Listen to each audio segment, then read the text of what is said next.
World war 3 start ஆயிடுச்சா இல்லையா?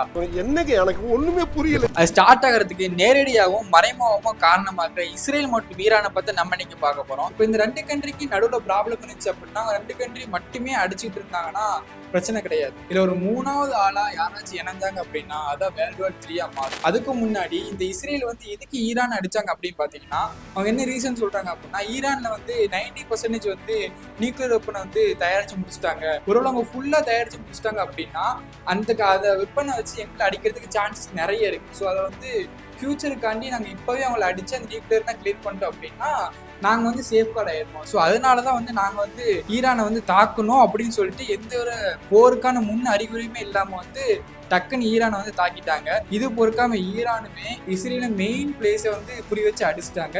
சரி, ஓகே, இப்போ இந்த ரெண்டு கண்ட்ரி சண்டை போட்டால் வேர்ல்டு வார் 3 மாறதுக்கு நம்ம இப்படி இந்தியா பாகிஸ்தான் எப்படி சண்டை போட்டுட்டு இருக்கோம் அந்த மாதிரி முடிஞ்சிடும். இப்போ இஸ்ரேலுக்கு சப்போர்ட்டா யூஎஸ் நிக்குது. ஸோ இதான் இங்கே பிரச்சனையே. அவங்களுக்கு சப்போர்ட் மட்டும் பண்ண இல்லாமல் அவங்களோட உயர்தரமான ஏர்கிராஃப்ட் அமைச்சு ஈரான் உள்ள முக்கியமான அணு ஆயுதம் உற்பத்தி பண்ற 3 பிளேஸ் அடிச்சிட்டாங்க. ஸோ இது பொறுக்காம ஈரானுமே சொல்லியிருக்கு இப்போ அடிப்போம்னு சொல்லிட்டு. இப்போ இதான் இங்கே ப்ராப்ளமே. ஒருவேளை ஈரானுக்கு சப்போர்ட்டா சைனாவும் ரஷ்யாவும் கை கொடுத்துட்டு அப்படின்னா இது வேர்ல்டு வார் 3 மாறதுக்கு நிறைய சான்சஸ் இருக்கு. எப்படி இப்போ பாலஸ்தீன்ல மக்கள் அவ்வளோ கஷ்டப்படுறாங்களோ அதே மாதிரி ஒரு வேர்ல்டு வார் 3 மாறினா நம்ம எல்லாத்துக்குமே இந்த நிலைமை வர சான்ஸ் இருக்கு. பார்ப்போம். இது வரைக்கும் ஈரானுக்கு சப்போர்ட்டா ரஷ்யாவும் சைனாவும் போர்ல இணையலை.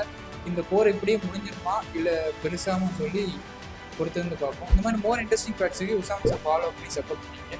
பை.